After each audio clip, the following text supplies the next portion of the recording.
வாங்க இன்றைக்கி நம்ம பிரெட் சாண்ட்விச் எப்படி பண்ணலான்னு பார்க்கலாம். அதுக்கு தேவையான பொருள் வந்து ஒரு 5 உருளைக்கிழங்கு எடுத்து பாயில் பண்ணிவிட்டு மசிச்சு வச்சுருக்கேன். Salt, oil, bread, cheese, onion, tomato, இது வந்து கொடமிளகா, இது வந்து கொரியாண்டர்.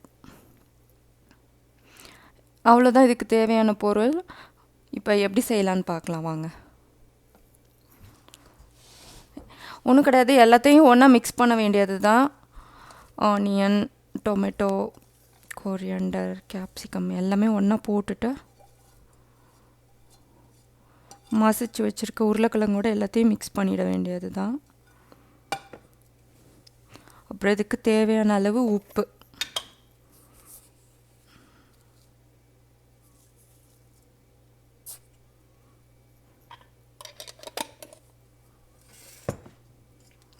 இதை மிக்ஸ் பண்ணிடலாம். இதில் இப்போ ஃபில் பண்ணிக்கலாம். இதே மாதிரி 2 ப்ரெட்லையுமே ஃபில் பண்ணணும்.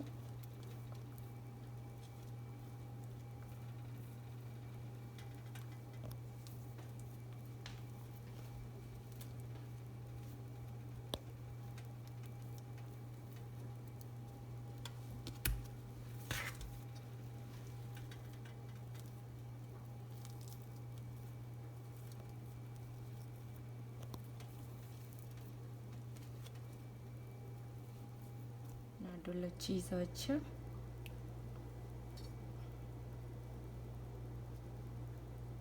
க்ளோஸ் பண்ணிட வேண்டியது தான். தவா சூடாகிடுச்சு, போட்டுடலாம். இப்போ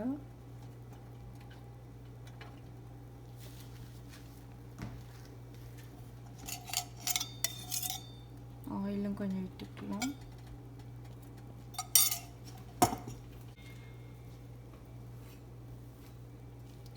இதை மீடியம் ஹீட்டில் வச்சா 2 சைடும் அப்படியே ப்ரௌனாக வர வரைக்கும் திருப்பி திருப்பி போட்டு வேக வச்சு எடுக்க வேண்டியது தான். உள்ளே வச்சுருக்க சீஸ் வந்து மெல்ட் ஆகணும், அப்போ தான் வந்து டேஸ்ட் நல்லாயிருக்கும். தீ அதிகமாக வச்சிட்டா ப்ரெட்டு வந்து ப்ரௌன் ஆகிடும், ரொம்ப ஒரு மாதிரி பிளாக்காக கூட ஆகிடும். உள்ளே சீஸ் அப்படியே இருக்கும், அப்படி இருந்தால் ரொம்ப நல்லாவே இருக்காது. உள்ளே மெல்ட் ஆகிருக்கணும், வெளியில் ப்ரெட்டும் வந்து கரெக்டான அளவில் ரோஸ்ட் ஆகிருக்கணும். அப்படி இருந்தால் டேஸ்ட்டு ரொம்ப நல்லாயிருக்கும்.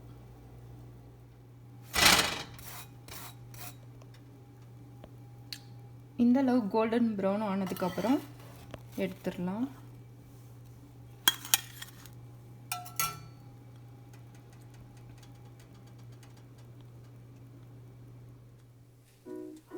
நம்மளோட பிரெட் சாண்ட்விச் ரெடி ஆகிடுச்சு.